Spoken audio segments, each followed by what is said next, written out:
Perambalur police வந்து எங்களை alert பண்ணாங்க.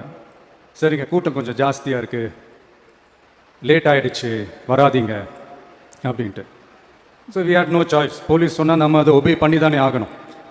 அதே நேரத்தில் பெரம்பலூர் மக்களோட அந்த சேஃப்டியும் மைண்டில் எடுத்துக்கிட்டு ஒரு மன வலியோடவே திரும்ப போயிட்டோம்.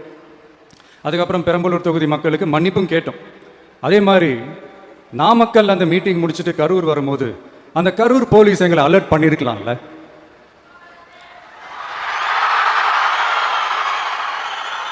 இல்லை சார், இங்கே எதிர்பார்த்ததை விட கொஞ்சம் கூட்டம் அதிகமாக இருக்குது, கண்ட்ரோல் பண்ண முடியல, வராதிங்க. அண்ட் போலீஸ் நினச்சா அவங்க அந்த மீட்டிங்கே கேன்சல் பண்ணலாம். ஏதோ தப்பாக இருக்குது, ஏதோ தப்பாக தோணுது அப்படின்னு நினச்சிட்டாலே they have all the rights to cancel the meeting. எங்ககிட்ட கேட்கணும்லாம் ஒன்றும் அவசியமே. ஈவேல இருந்து அந்த ஸ்பாட்டுக்கு போலீஸே எங்களை உள்ளே கூட்டிகிட்டு வந்து விட்டு அந்த நாடகம்லாம் இருக்குது பாருங்க.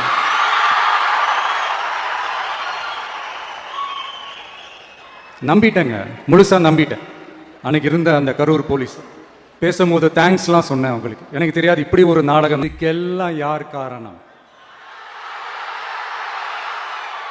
இதெல்லாம் யார் சொல்லி செஞ்சது?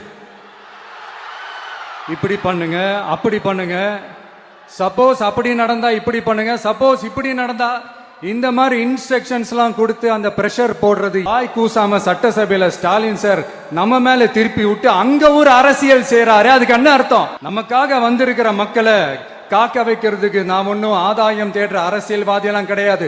மக்களுக்காக அரசியலுக்கு வந்தவன். இந்த நம்ம எல்லாருக்குமே இத்தனை வலிகள் காயங்கள் கொடுத்தவங்களுக்கு இந்த 2026 தேர்தலில் தக்க பதிலடி கொடுத்துட்டீங்க. ஆனா அது மட்டுமே பத்தாது மக்களே, அது மட்டுமே பத்தாது.